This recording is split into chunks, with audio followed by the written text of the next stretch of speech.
déjà, est-ce que tout le monde m'entend? Si dans le chat, on peut mettre un petit mot pour me confirmer ça, ce serait top. Yes, super. Nickel, merci. Au cas où il y ait d'autres arrivants un petit peu retardataires, je propose que chacun, chacune, mette dans le chat des questions ou des éléments que vous aimeriez que je mentionne pendant la présentation, des doutes, inquiétudes ou des questionnements, comme ça on pourra lever ça au fur et à mesure. Pendant la présentation, n'hésitez pas à m'interrompre, à mettre dans le chat ou à ouvrir le micro et dire si je dis une bêtise ou challenger un peu certains points. Et puis voilà, s'il y a des questions avant de commencer, c'est le moment. Sinon, je commence à enchaîner.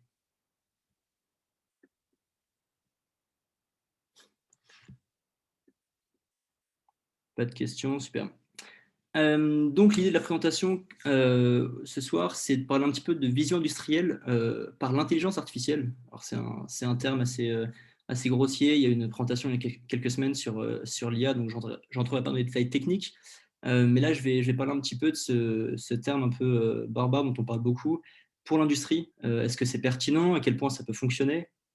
Et quels sont les atouts et surtout les limites de ce genre de technologie? Alors, avant de parler du coup de l'intelligence artificielle en tant que telle, on va revenir un peu en arrière, surtout sur ce qui existe aujourd'hui. Ce qui est très présent dans l'industrie, c'est la vision entre guillemets traditionnelle. On peut l'appeler computer vision, vision industrielle, inspection visuelle automatisée. Il y a pas mal de termes autour de ça. Et l'idée, c'est d'analyser en tant que tel une image en entrée. Donc sur une ligne de production, là on a un bout de produit dans l'automobile, on peut imaginer une bouteille de soda, on peut imaginer plein de choses. Et à partir d'une image, faire des contrôles assez spécifiques. Donc on va être orienté sur du dimensionnement, sur la conformité au niveau des angles, des placements de certains trous par rapport à d'autres, du positionnement, du code barre, data matrix ou tous les outils d'identification de produits. Donc c'est déjà très présent, ça marche très bien. Et je le dis d'ores et déjà, l'industriel ne va pas remplacer tout ça. Les nouvelles technologies sont en complément de ce genre d'outils, mais on a vraiment une base très solide qui existe aujourd'hui, qui est la vision industrielle et qui fonctionne bien. Donc concrètement, on a une caméra sur une ligne de production, il y a un ordinateur qui ne doit pas être très loin, ou en tout cas une capacité de calcul, et qui va prendre des clichés en production de certains produits. Donc on peut avoir sur un convoyeur des produits qui avancent, une cellule, donc un mini laser ou une fibre optique qui va détecter le passage d'un produit. On prend une photo, on analyse, et ensuite on fait ce qu'on veut. S'il y a du non-conforme, on peut aiguiller sur une ligne de production pour sortir un produit sur un autre convoyeur. On peut l'éjecter avec une soufflette ou un poussoir. Enfin, voilà. L'idée de base, c'est le contrôle de conformité qui marche bien.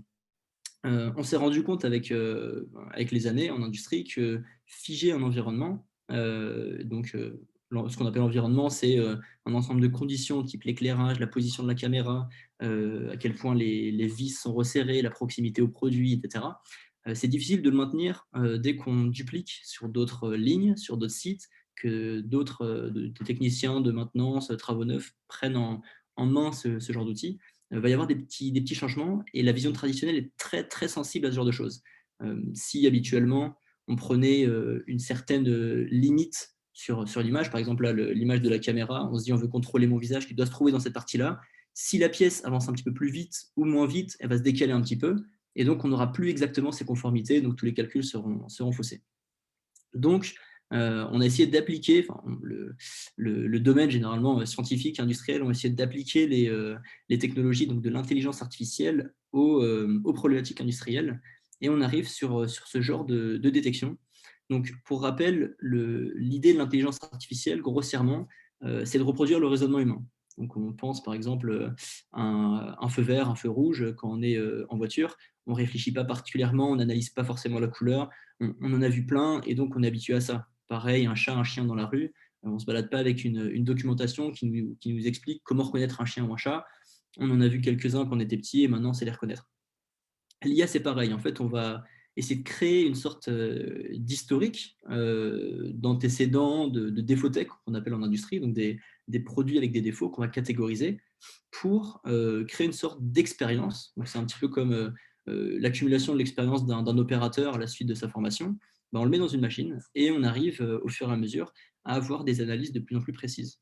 Donc, je le rappelle dans la slide, L'intelligence artificielle est basée sur des données, donc est assez flexible, c'est-à-dire qu'on n'est pas sur des règles fixes, on est vraiment sur un ensemble de données. Donc au fur et à mesure du temps, l'IA va devenir de plus en plus performante. Bien sûr, en amont, et j'y reviendrai, elle est assez gourmande en données pour apprendre, pour trouver les bonnes caractéristiques, mais au fur et à mesure, elle va devenir de plus en plus pertinente et surtout, elle va pouvoir s'habituer à différents environnements. Aujourd'hui, quand on voit un chat dans la rue, dans un film, sur une photo, en dessin, on reconnaît les chats. Et on n'a pas eu besoin de les voir dans tous les environnements possibles. Et encore une fois, on n'a pas cette base enfin, cette liste de règles qui nous disent voilà, ça c'est un chat. C'est pareil pour l'intelligence artificielle.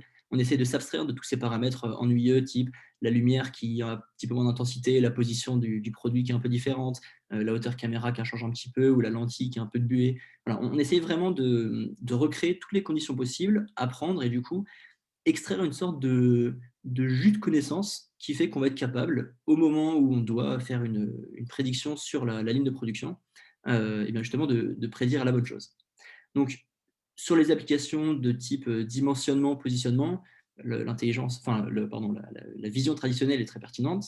Maintenant, sur des thématiques un petit peu plus entre guillemets complexes, sur localiser des petits éléments, des griffures, j'ai mis des tâches, par exemple des tâches d'huile, ce qui arrive souvent en industrie, qui en fait ont des formes assez variables, c'est pas très reproductible.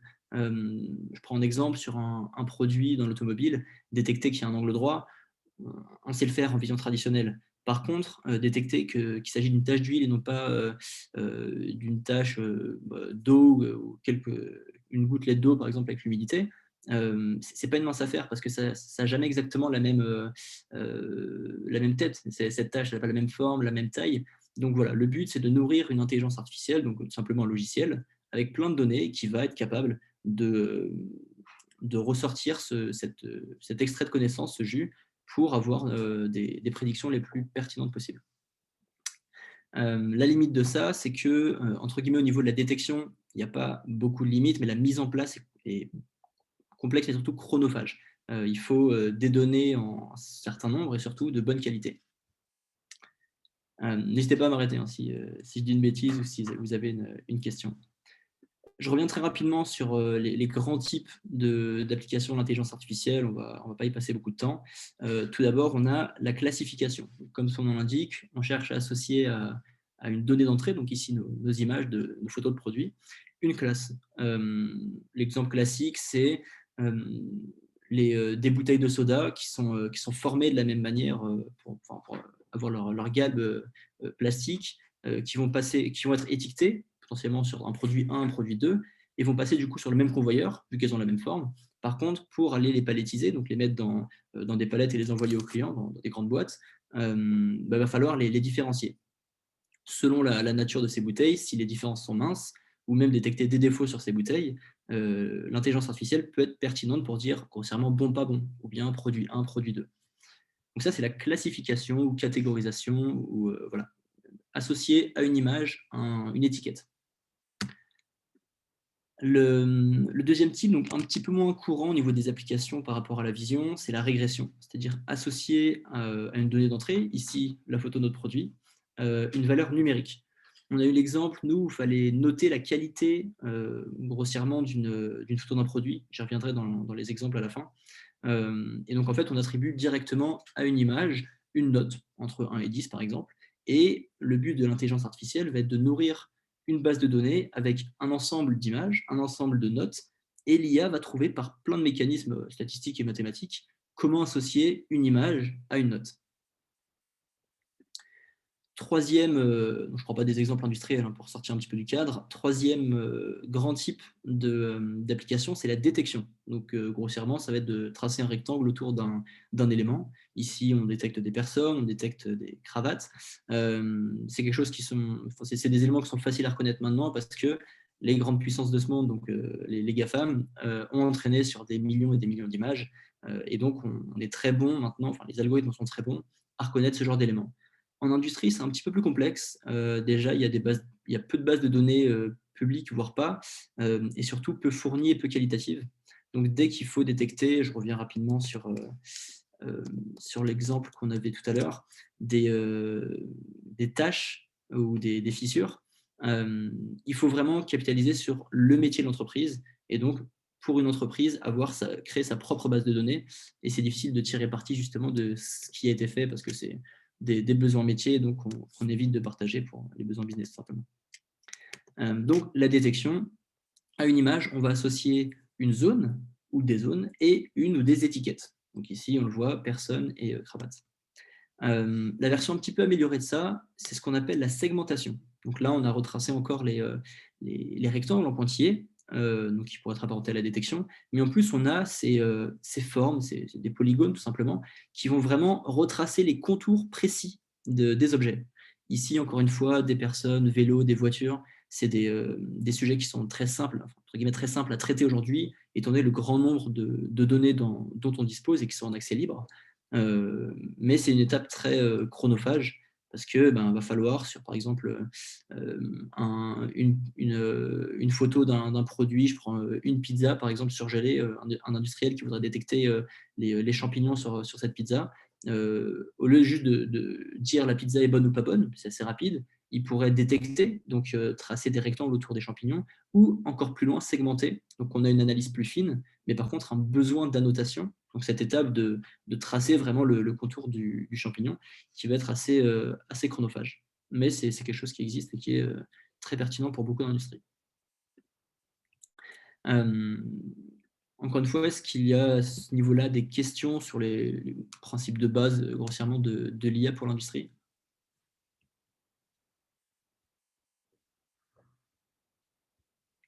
Je vois rien de particulier dans le chat, donc je vais avancer. Donc là, je vais partir sur quelques idées reçues sur l'IA. Après, ça peut être mon point de vue, et n'hésitez pas à en marquer d'autres si vous voulez qu'on se challenge un peu là-dessus.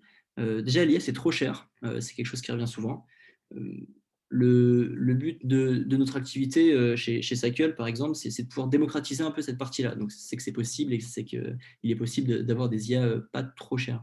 Pour le secteur industriel, en fait, c'est un petit peu une fausse remarque parce que l'IA n'est pas palpable pardon. On est sur un algorithme, on est sur un système de détection, mais habituellement, l'industriel va préférer dépenser de l'argent pour du matériel, un convoyeur qu'on peut voir, qu'on peut toucher, qu'on peut mettre en place dans sa ligne de production, euh, ou un ERP, maintenant le genre d'outils numériques auxquels ils sont habitués, et encore.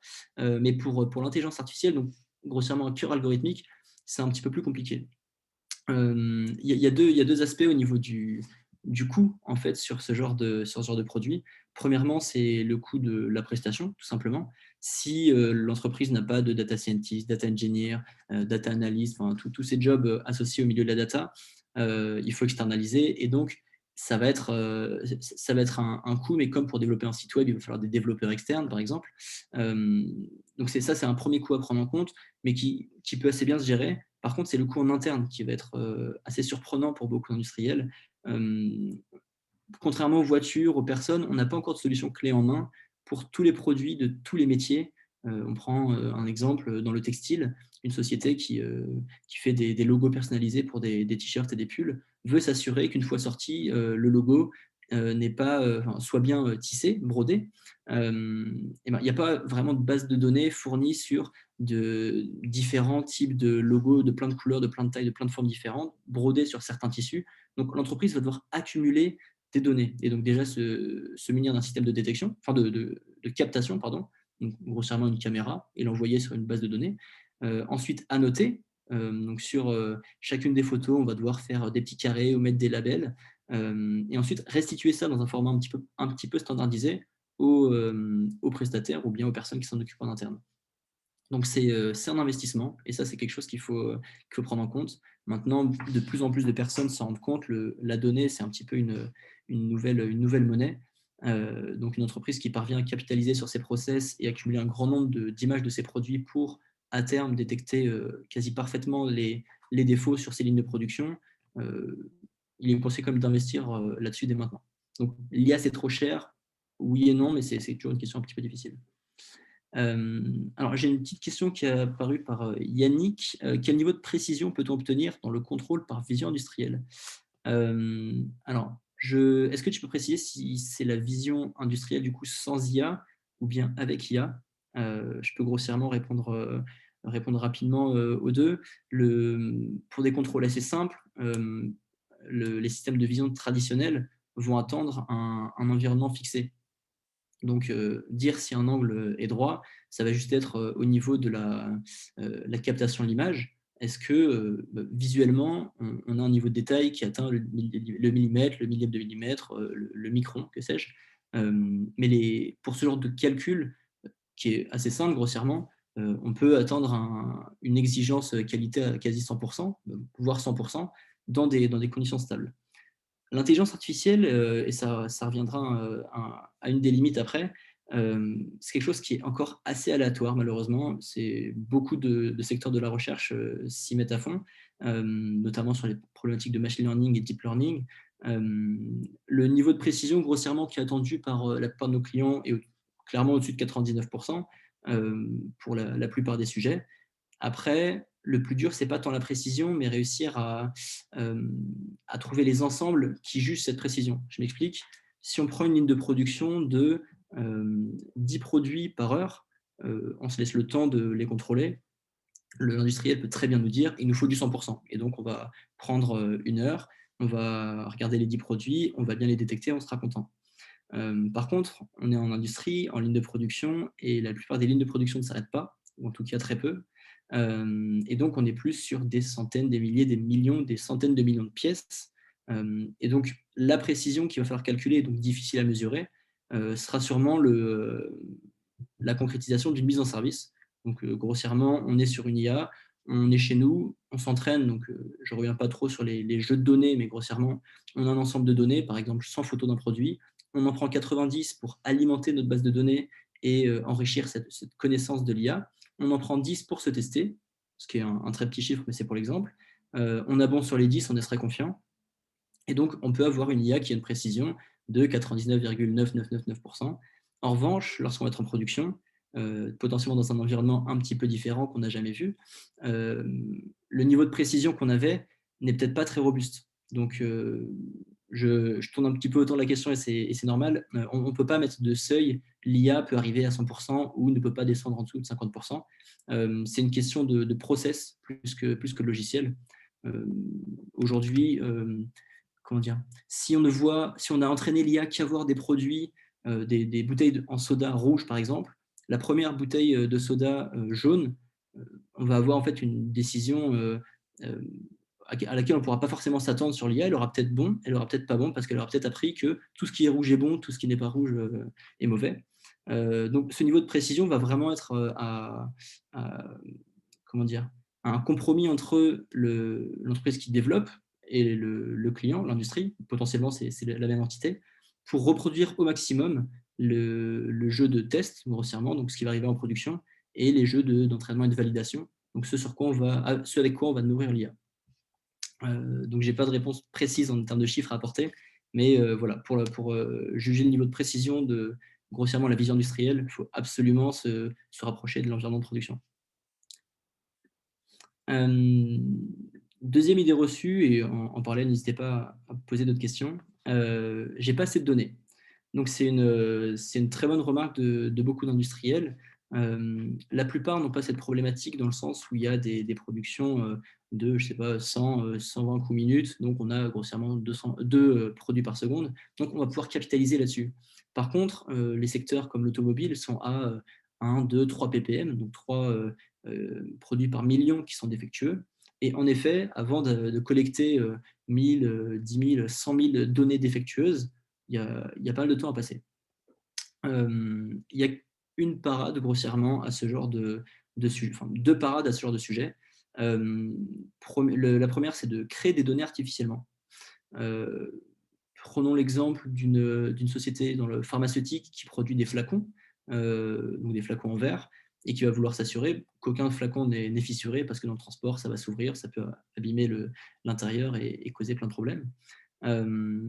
On peut prendre des bases de données ouvertes, comme je sais pas, des photos de voitures, avec potentiellement des bris de glace, enfin des fissures sur les vitres, extraire ce type de défauts et venir les coller de la meilleure façon possible sur des flacons corrects. Donc là, on crée artificiellement des défauts, on crée artificiellement des données qui à la base n'étaient pas défectueuses, et donc on enrichit notre base de données. l'important est quand même d'avoir la base la plus solide de données de production, mais on peut créer ce genre de données. Après, il y a tout un tas de techniques pour augmenter les jeux de données de type, je prends un flacon, bah, je vais faire l'effet miroir et ça, du coup, ça me crée 2 images. Je vais le bouger un peu sur les côtés, ça me crée 4 images. Mais voilà, on peut toujours créer les données, mais en effet, il faut une première base un petit peu solide. Il n'y a pas de chiffres, je ne saurais pas donner de nombre d'images nécessaires pour un algo qui marche à tous les coups. Mais voilà, il y a ce genre de technique pour augmenter les données. Deuxième parade, entre guillemets, c'est de prendre tous les exemples qui sont bons et d'essayer de trouver une essence à ces sujets qui sont bons. Et dès qu'on s'éloigne de ce genre de choses, donc c'est un calcul de distance, on va dire que le produit est mauvais. Par exemple, on prend une société qui fait, qu'est-ce qui est très répétable, une roue de voiture. On va prendre des photos de tous les produits, et donc en fait, on aura énormément de bons produits. Ils auront tous de certaines caractéristiques. On va essayer de les faire passer dans une moulinette pour comme les compresser et dire voilà, grossièrement, ma roue type doit ressembler à ça. Dès que je vais faire passer une nouvelle image et que cet extrait s'éloigne trop de notre patron, notre roue type, eh ben on va dire que le produit est mauvais, on va l'éjecter. Donc on peut aussi avoir cette idée de plus apprendre par les mauvaises données et de les comparer, mais d'uniquement apprendre sur les bonnes données. Tout ce qui s'en éloigne va être considéré comme mauvais. Désolé pour les numéros de slide, c'est pas du tout le bon compte, mais j'espère que vous n'en tiendrez pas rigueur. Troisième idée reçue, c'est je n'ai pas les compétences. C'est un sujet qui revient assez souvent. L'IA aujourd'hui, on en parle un petit peu n'importe comment sur les réseaux sociaux, via le marketing, quelque chose d'assez révolutionnaire, des robots tueurs, etc. Et pourtant, en fait, ça n'a rien d'extrêmement complexe à part faire des formules mathématiques et statistiques. Tout comme le développement informatique, donc pour développer un site web, les compétences en intelligence artificielle sont assez transverses. Une fois qu'on sait faire de l'IA pour des roues de voiture, on peut plus ou moins transférer cette expertise pour aller étudier des champs de patates, même si les deux secteurs sont très différents, les bases techniques sont les mêmes. Une entreprise qui n'a pas les compétences en interne va devoir étudier à quel niveau, à quel point elle veut externaliser ce travail. Donc, par exemple, je suis une entreprise d'une TPE de 10 personnes qui fait de la tricoterie, enfin du tricot, je ne sais pas si le terme existe, pour un certain nombre de mes clients. Et je veux m'assurer que tout ce qui sort de chez moi ne contient pas de taches d'huile pour tous mes tricots, pour garantir une certaine qualité. L'expertise métier est dans l'entreprise. L'entreprise a des opérateurs ou des collaborateurs qui savent dire qu'un produit est bon ou pas bon. Le but du prestataire, donc de l'entreprise qui va développer cette IA, va être d'extraire cette connaissance et de la matérialiser dans les données. Et donc de mettre en place un système de capture, de récolter toutes ces données, de les travailler pour avoir un noyau algorithmique qui fonctionne, et ensuite intégrer ça dans les process de l'entreprise pour dire bon ou pas bon. Donc on va avoir plusieurs niveaux de délégation, d'externalisation. Premièrement, je suis une entreprise industrielle, je ne veux rien faire, et donc j'externalise tout. Et donc le prestataire va venir sur ma ligne de production, prendre des images, faire son travail algorithmique, donc créer cette IA, et ensuite l'intégrer dans mes process pour que dès qu'il y a un produit qui est mauvais, éjecter le produit. Deuxième solution, je suis une entreprise qui maîtrise bien mes process, je n'ai juste pas les compétences en algorithmie pour le faire, et donc je vais faire appel à une autre entreprise, je lui mets à disposition mes données, à noter si possible, donc on revient à l'histoire des petits carrés sur les images par exemple, ou des labels, et ensuite, une fois que j'ai ce noyau algorithmique, je l'intègre dans mes codes, sur mon ERP. Enfin, faut voir la façon de faire. Mais voilà, j'ai les compétences pour intégrer. L'autre possibilité, c'est que je suis une société industrielle qui fait beaucoup de R&D, qui sait développer des IA, mais par contre, je n'ai pas la maîtrise de l'intégration process. Et donc là, on parlera plus d'intégration métier industrielle, et donc prendre ce cœur algorithmique et le mettre sur une ligne de production pour que, à la sortie, par exemple, d'un réseau de neurones ou d'une classification qui nous dit bon, pas bon, eh bien, on envoie 24 volts sur un automate pour qu'il éjecte le produit. Donc, il y a plusieurs en fait, niveaux d'intégration qui sont nécessaires pour un projet complet. Et l'entreprise qui fait la demande n'a jamais aucune compétence. La compétence métier existe. Le fait de dire si un produit est bon ou pas bon est là. Et si elle n'est pas là, alors l'intelligence artificielle n'a pas du tout sa place. parce qu'on se base quand même sur des données. Si on ne peut pas voir les données, et surtout qui ne sont pas de qualité, on ne pourra pas faire grand-chose. Donc la vision industrielle, par exemple, pourrait pallier à ce genre de problème. Donc, j'ai quand même parlé de beaucoup de problèmes de l'IA. Je vais revenir sur les grands atouts. Il y a pas mal d'aides et d'apports qui peuvent apparaître pour l'industriel. Bon, le ROI, grossièrement, c'est ce que vont chercher la plupart des entreprises, et c'est tout à fait normal, c'est de dépenser de l'argent pour en perdre moins ou en gagner plus via la vente d'un nouveau produit. La pénibilité au travail, il y a un très bon exemple de Veolia qui est sorti il y a quelques mois, voire années, enfin c'est pas si récent que ça, sur le tri téléopéré. Donc on est sur une ligne de production assez large avec des déchets, plastique, des bouteilles, ce genre de choses. Et au lieu qu'un opérateur soit à moitié avachi sur la ligne, à tout traiter, à louper certaines pièces parce qu'il n'a pas le temps, potentiellement se faire mal, même s'il a des gants, à trier certains produits qui peuvent être métal ou une boîte de conserve ou que sais-je. En fait, on va avoir une IA qui va venir pré-trier cette ligne, et l'opérateur, sur son fauteuil devant son écran, va pouvoir valider les choix au fur et à mesure que fait l'intelligence artificielle pour éjecter les mauvais produits de la ligne. Donc on a quand même un vrai gain, une vraie réduction de la pénibilité sur le lieu de travail. La qualité des données, donc c'est quelque chose qui est aussi à prendre en compte quand on met de l'intelligence artificielle. Dans le process de mise en place, on va mettre en place une base de données qui va être qualifiée du mieux possible. Et juste ça va nous permettre d'améliorer les thématiques de traçabilité. Si un audit interne ou un retour client, on sait qu'à telle date, telle heure, c'était sur un produit sur telle ligne de production, associé à tel fournisseur, tel arrivage, etc., telle recette potentiellement. Donc voilà, cette notion de traçabilité, vraiment de capitalisation du savoir-faire est super importante. Et c'est la première brique en fait pour mettre en place de l'IA. La faisabilité de l'IA est super intéressante parce que très rapidement, on peut, avec quelques données dans une base, peut-être des photos avec un appareil photo ou un smartphone de différents produits, créer une première IA, pas si intelligente que ça, mais grossièrement qui arrive à détecter des bons produits, des mauvais produits la plupart du temps.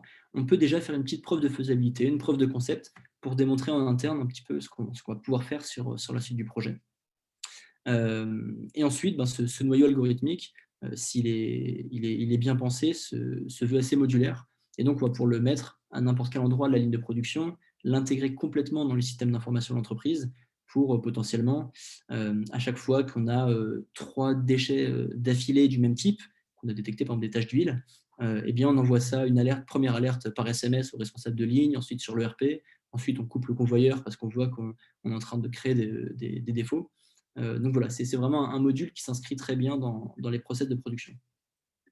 Donc, là où l'IA va être intéressante, c'est ce qui est écrit ici, capitaliser sur les expertises.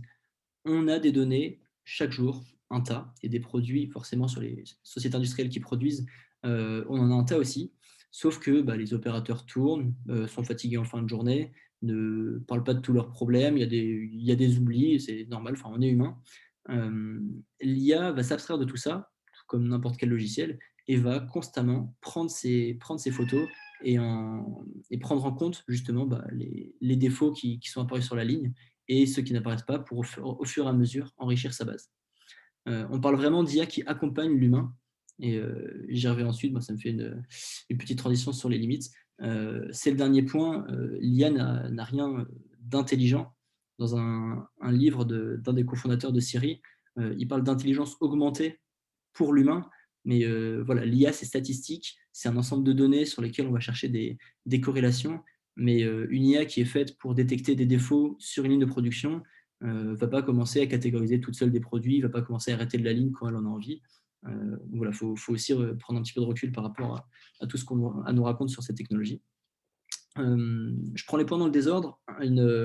Une limite pour l'industriel complètement compréhensible, c'est l'explicabilité qui est assez limitée aujourd'hui. C'est un domaine de recherche en IA qui est très en vogue, notamment en deep learning. Une fois qu'on aura une prédiction, on envoie une photo dans notre algorithme qui va nous dire juste ici, il y a un défaut. Si on se trompe, on saura difficilement dire pourquoi l'algorithme s'est trompé. On pourra difficilement retracer le cheminement de pensée, pour en tout cas les technologies du type machine learning, pour expliquer à l'industriel ou au responsable de ligne pourquoi il y a eu telle erreur. Contrairement à la vision industrielle, où on a en fait un ensemble de règles, et donc on peut revenir sur chaque point et dire: «Ah, en effet, là, le nombre de pixels en hauteur par rapport au nombre de pixels en largeur était positionné de cette manière, et donc on a conclu que c'était un angle droit, mais on s'est trompé parce qu'il y avait une ombre à tel endroit». On peut vraiment revenir point par point sur ce qui s'est passé. Avec de l'IA, c'est quelque chose qui est beaucoup plus difficile et complexe à mettre en place. Donc c'est aussi un paramètre à prendre en compte. Et je reviens sur la question de Yannick par rapport à la précision. Il faut vraiment s'assurer, avant de mettre en production, que ce soit pour le prestataire, l'entreprise ou quel que soit le corps de métier, qu'on a bien testé en conditions de production et qu'on a validé que, dans l'ensemble, notre IA serait satisfaisante, étant donné qu'il faut sûrement justifier en industrie de tous les rejets qu'on a. Au niveau algorithmique, ce sera plus compliqué à expliquer. Voilà, c'est quelque chose qu'il faut vraiment prendre en compte dans la mise en place d'une solution d'IA. Et puis, je l'ai déjà mentionné, l'annotation des données, pour avoir des données de qualité, donc des bonnes photos, et surtout des annotations de qualité, donc qu'on ne fasse pas des rectangles à la va-vite dès qu'on voit une petite ombre, mais qu'on prenne vraiment le temps sur chaque image de voir est-ce qu'il s'agit d'une tache d'huile ou pas. C'est un temps, c'est un investissement à prendre de la part de l'entreprise qui se voudra lucratif plus tard pour elle. Elle perdra moins d'argent, elle aura un système bien plus robuste. Mais voilà, il y a cette période, ce moment de mise en place qui est beaucoup plus long. Euh, Grossièrement, dans la mise en place d'une solution d'IA, on déporte un petit peu la responsabilité, c'est-à-dire que sur le développement logiciel, en vision traditionnelle, on a une image, potentiellement le prestataire ou en interne va définir un ensemble de règles. Cet ensemble de règles sera fixe et on va mettre cet algorithme en production. Et s'il faut faire une modification, il faudra redévelopper. Pour l'intelligence artificielle, il n'y a plus vraiment de modification de code ou d'architecture ou quoi que ce soit à faire. En fait, c'est enrichir cette nouvelle base pour laisser l'intelligence artificielle auto-apprendre. Mais il faut s'assurer que cette base soit enrichie de la bonne manière, avec des données assez variables, en assez grande quantité, et avec des annotations de qualité. Donc on n'est plus sur les mêmes responsabilités, c'est quelque chose qu'il faut prendre en compte, et donc potentiellement une limite. Très rapidement, je reviens sur l'activité de ma société pour montrer comment, de notre côté, on envisage l'intégration de l'IA en industrie. Donc, ce qu'on veut, c'est à notre échelle permettre à tout type d'entreprise de bénéficier de ce type de technologie et appliquer à leur business à elles. Je l'ai dit tout à l'heure, les voitures, les visages, les personnes, les objets du quotidien. N'importe qui aujourd'hui peut se munir d'un jeu de données, entraîner une IA qui fonctionnera très bien. Maintenant, pour collecter de nouvelles données, avec les notions de confidentialité d'un industriel, pour mettre en place dans les process, il y a beaucoup de travail et c'est ce qu'on essaye de mettre en avant chez Cycle aujourd'hui. Donc, grossièrement, la façon dont on pense que ça peut se passer au mieux, c'est de commencer par étudier le problème, donc cadrer déjà, est-ce qu'il s'agit d'un problème de détection, de classification, régression, quels sont les types de données en entrée, qu'est-ce qu'on veut en sortie, et faire une petite preuve de concept. Donc, on l'a vu tout à l'heure, c'est assez facilement faisable, rapidement surtout, pour montrer à l'industriel ce qu'il est possible de faire, d'avoir, et surtout quelle quantité grossièrement de données par rapport à ce qu'on a pu voir en POC, il va falloir collecter. Un pilote sur site, donc grossièrement, on a une IA qui fonctionne la plupart du temps, mais quand elle fonctionne, elle va bien injecter le produit, elle va bien envoyer les bonnes alertes. Les photos sont bien prises à chaque produit, ou en tout cas régulièrement, renvoyées potentiellement sur un serveur ou en interne. Voilà, on a toute cette ligne directrice qui est respectée.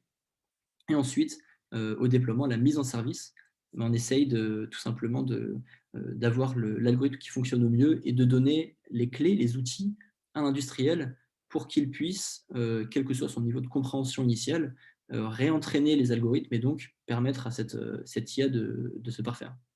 Donc, grossièrement, comment ça se passe? On cadre, c'est définition du projet, une preuve de concept, c'est un prototype, on fait un pilote et ensuite on intègre dans l'entreprise avec un taux de précision justement qui sera attendu et à définir selon un certain process avec l'industriel, potentiellement passer une journée avec l'entreprise pour voir tous les produits passés, on compte combien ont été bons, combien ont été pas bons et si on atteint les critères. Et puis, grosso modo, voilà, ça fait 20-32 semaines. L'étape de mise en place et de qualification des données, d'annotation, est souvent la plus longue, chronophage, et la plus complexe si c'est quelque chose qui n'est pas intégré par l'entreprise dès le départ. Les gains, je reviens dessus sur les grands points qu'est l'industriel, donc on l'a vu dans les atouts, c'est gagner du temps. On a un système qui est rapide et surtout gagner du temps pour les opérateurs. Potentiellement, jour 1, l'opérateur doit contrôler une trentaine de produits par minute, grossièrement. Donc, en plus, la tâche doit être faite assez rapidement, donc la qualité peut être remise en question. Là, l'IA peut dire toutes les, toutes les fois où l'intelligence artificielle est sûre de son coup, on va laisser le produit soit l'éjecter, soit le mettre sur la ligne, et on ne va montrer à l'opérateur que les produits dont on n'est pas sûr, donc dont l'IA n'est pas sûre. Donc ça permet d'avoir une combinaison un petit peu comme un cobo, les robots collaboratifs, une co-IA, et donc avec laquelle l'opérateur va pouvoir travailler, sachant que dans tous les cas, l'humain, en se posant et en réfléchissant, trouvera toujours les solutions les plus pertinentes quand on a le sujet en face de soi. Donc ça permet de d'élaguer un petit peu les entrées qui arrivent sur les contrôles. La traçabilité, donc même sans IA, on peut avoir toutes ces données qui sont reportées quelque part dans une base de données, et ça aide pour les audits internes, les retours clients. Et en plus, si on associe à ça les prédictions qu'on a faites avec notre IA, on peut revenir sur potentiellement les problèmes de mise en place et pouvoir les corriger lorsqu'il y a des soucis. Et le dernier point, c'est la suppression de la subjectivité. Grossièrement, sur un produit, je ne sais pas, la disposition, on va reprendre l'exemple des pizzas parce qu'il est l'heure, la disposition des champignons sur une pizza, une personne va dire oui, c'est assez bien fait, une autre va dire non, c'est pas bien, on va jeter cette pizza. En fait, l'IA va tirer parti de tous ces jugements et va comme moyenner en fait, le jugement de tous les collaborateurs qui vont annoter les données pour avoir le jugement le plus neutre, le plus lisse par rapport à l'entreprise. Et donc, c'est un bloc qu'on pourra répéter sur un autre site de production sans avoir à former personne, sans avoir à douter du jugement des uns des autres. Donc voilà, on supprime un petit peu cet aspect de subjectivité. Et les analyses tournent, comme la plupart des outils numériques, 24 heures sur 24 et 7 jours sur 7. Je finirai par un petit cas client et ensuite on pourra discuter de certains points si vous le souhaitez. C'est Bic, donc Bic qui produit pas mal de choses, dont les stylos, et c'est le sujet ici. Donc l'encre des stylos est bien sûr très, très contrôlée de leur part pour assurer la meilleure qualité d'écriture. Et dans leur process de qualité, ils avaient des feuilles sur lesquelles des robots, des bras mécaniques écrivaient longtemps, à dérouler et à analyser. Donc c'est un process qui est assez chronophage. Ça prend du temps pour d'autres choses à plus haute valeur ajoutée. C'est assez subjectif. Mettons qu'on soit en train de dérouler la feuille qui fait 10 mètres, quelqu'un nous appelle, on regarde à côté, on continue de dérouler. On a peut-être passé des problèmes qualité. On est humain. Et puis, c'est quand même long à analyser et la qualité de l'analyse peut quand même pas mal varier. Donc, le but de mettre en place là-dessus une IA va être de collecter des photos de toutes ces traces d'encre, d'y associer des notes ici. Donc, on est sur un problème de régression. On veut associer à une image une valeur numérique. Le fait d'avoir ça va déjà créer une base de données pour potentiellement montrer à d'autres, avoir une traçabilité, une preuve de cette image à cette note-là. Et en plus, on a entraîné une IA qui permet pour une nouvelle photo d'associer une autre qualité. Donc ça fait gagner pas mal de temps aux opérateurs. On élimine comme la subjectivité. On peut générer des rapports automatisés. Enfin, après, ce qui se passe après l'IA est souvent très logiciel et permet de gagner pas mal de temps. Si on se rend compte après toute une semaine d'analyse que la plupart des problèmes qualité se situent le jeudi soir, on envoie une alerte à telle personne et pour lui dire faire attention, ce jour-là, il y a peut-être un souci, c'est peut-être corrélé à la température qui montait parce qu'une porte est restée ouverte, que sais-je. Donc voilà, ça permet, avec un outil très simple, en fait, statistique, qu'est l'IA, un noyau algorithmique, d'être mis en place dans un process qui permet de gagner du temps, d'avoir un système un peu plus standardisé, productisé, en fait, et de pouvoir le déployer sur d'autres lignes, d'autres sites, beaucoup plus facilement et en toute sérénité. Mini pub de 30 secondes, on fait un webinaire chez Cycle le 2 mars où on se concentrera pas que sur l'IA, donc l'analyse visuelle, mais aussi sur la maintenance prédictive et la formation en entreprise, en industrie notamment. Donc si ça intéresse certaines personnes, n'hésitez pas à vous inscrire, c'est sur notre site.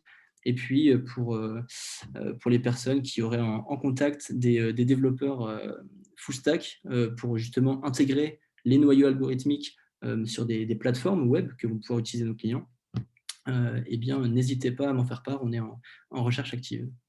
Voilà tout pour la présentation. J'espère que c'était assez clair. Et puis, je reste là pour les questions, les doutes que vous pourriez avoir sur ce que j'ai raconté.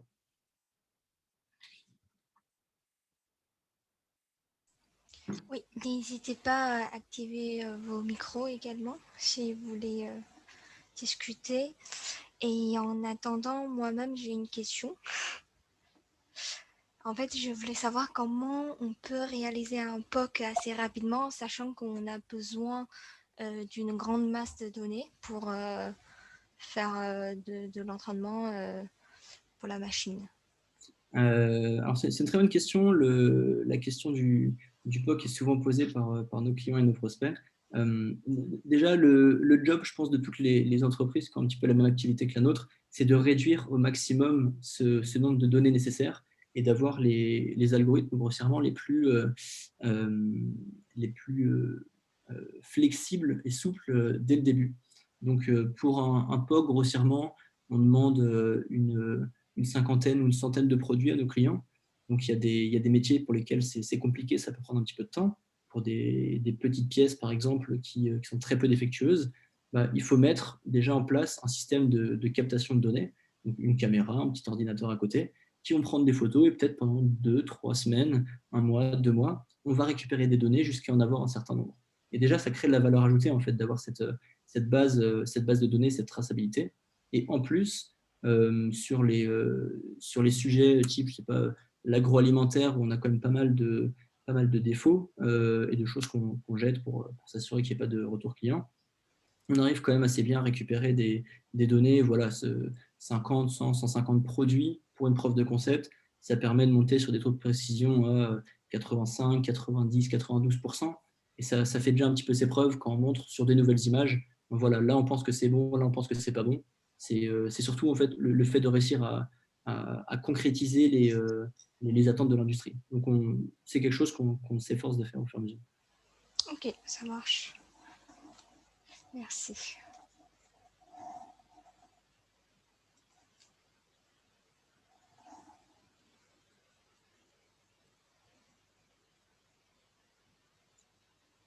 Alors, j'ai une question sur le lien du webinaire. Je vais essayer de trouver ça. Le programme. Tac. Je vais le mettre dans le chat, Mehdi. C'est juste ici. Donc là, on sera pas c'est nous qui l'organisons, on ne sera pas les seuls à intervenir. Il y aura notamment IndusMakers qui propose des outils de formation à l'industrie 4.0. Donc c'est un peu plus large que l'IA, mais c'est grossièrement pour les différents métiers de l'industrie du futur. Diagrams Technologies, qui est une super boîte sur la maintenance prédictive. Donc grossièrement, comment anticiper des interruptions de ligne, des problèmes machines. Et puis sur les financements, parce que c'est une thématique qui revient très souvent, notamment pour l'époque, comme tu disais, Hussein. Il y a des financements de l'État, des régions qui poussent vraiment les industriels à aller vers l'industrie 4.0, à mettre en place tout ce qui est autour des thématiques de l'IA et de l'environnement. Donc on est comme sur une thématique qui permet aussi de gagner du temps et donc potentiellement des ressources à économiser en entreprise. Donc voilà, il y a pas mal de financements disponibles. On en parle dans ce webinaire.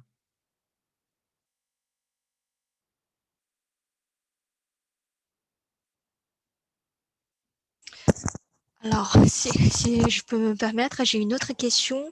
Je voulais savoir s'il y a déjà des cas où on utilise le deep learning dans l'industrie aujourd'hui.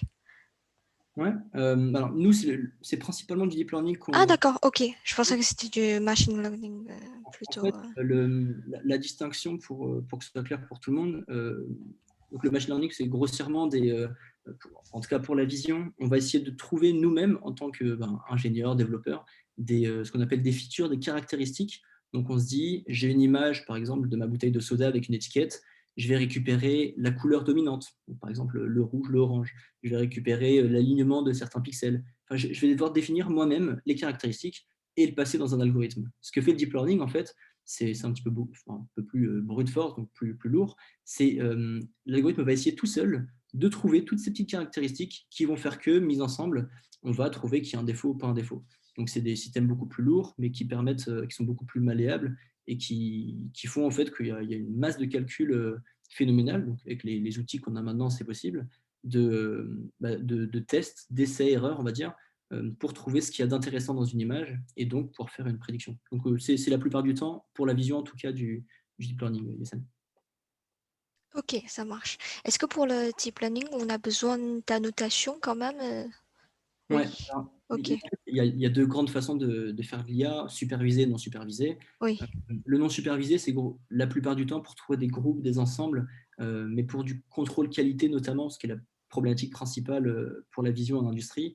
On a souvent besoin de savoir où se trouve le défaut d'origine, quelle classe on veut avoir, parce qu'on a tout simplement des actions selon le type de réponse de l'algorithme. Si c'est bon, on va l'envoyer sur le convoyeur de gauche. Si c'est pas bon, c'est à droite, ou bien une alerte sur le RP.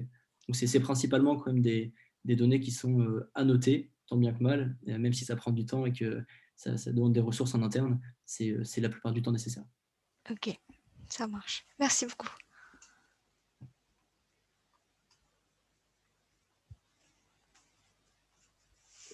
Bonsoir. Comme ça. Une petite question sur je veux dire, votre technologie peut s'adapter sur tout type de matériel sur les caméras. Et je voulais savoir après quel type d'équipement en fait il fallait donc, entre notre caméra et après l'automate. Donc j'imagine on va vous rajouter une brique et j'imagine des ordinateurs industriels. Alors, en fait, ce qu'on essaye de faire, alors grosso modo, on peut tout faire, c'est sûr, tout est possible. En fait, ce jus de connaissances, ça se matérialise par un fichier, tout simplement. Donc, nous, ce qu'on met en place la plupart du temps, c'est une sorte de combo caméra, nano-ordinateur, les câbles entre les deux. Et ensuite, c'est vraiment juste des câbles entre les automates, les éjecteurs, les cellules, etc. Les nano-ordinateurs, c'est souvent les outils que propose NVIDIA. Donc, pour celles et ceux qui connaissent les Raspberry, c'est des petites cartes électroniques de grossièrement la taille d'un téléphone comme ça. Dessus, ils ont mis un petit GPU, donc c'est une carte graphique qui permet de faire du calcul temps réel. Et donc, c'est un nano-ordinateur qu'on va brancher par USB à une caméra qui sera sur la ligne. Donc après, les branchements automates, etc., ça se fait soit via un switch, donc des câbles Ethernet sur le nano-ordinateur, soit via des pins électriques directement. D'accord. Et du coup, deuxième question sur ce que vous expliquiez tout à l'heure, c'est qu'il n'y a aucun moyen d'avoir de la traçabilité. C'est-à-dire, par exemple, nous, ce qui nous demandait, je travaille chez Valeo, ce qui nous est demandé par les clients, c'est de la traçabilité sur les pièces qui sont faites et la qualité qu'on leur distribue après. Par exemple, il y a une erreur de l'IA. Est-ce qu'il est impossible d'avoir le raisonnement qu'a eu l'IA à ce moment-là pour cette pièce? Alors, il y a des techniques. Il y a des techniques pour essayer de trouver quel a été le cheminement, notamment dans le réseau de neurones. C'est pas facile en deep learning. Par contre, ce qu'on fait, nous, la plupart du temps, c'est une sorte de carte de chaleur. Donc, je prends l'exemple d'une carte électronique, c'est assez simple. On veut détecter des défauts de soudure, donc des petites boules grises et potentiellement percées à l'intérieur qui vont faire que le produit va être cassé. On va demander à l'IA de nous restituer les zones d'intérêt de l'image qui lui ont fait prendre une décision. Donc, si grossièrement, on entoure la partie avec le point de soudure, c'est qu'on n'a jamais vu ce type de soudure, c'est vraiment par rapport aux données qu'on a aujourd'hui. Si par exemple l'IA s'est concentrée sur un autre point qui n'est pas du tout là où il y avait un défaut, c'est tout simplement un manque de données ou bien un réseau qui n'est pas assez gros, ou voilà, plus un problème d'architecture interne. Donc ça permet de tracer, mais c'est quand même c'est plus des parades et des petits contours que vraiment une notice explicative de quel a été le choix de l'IA. C'est actuellement la grande limite. Ok, merci.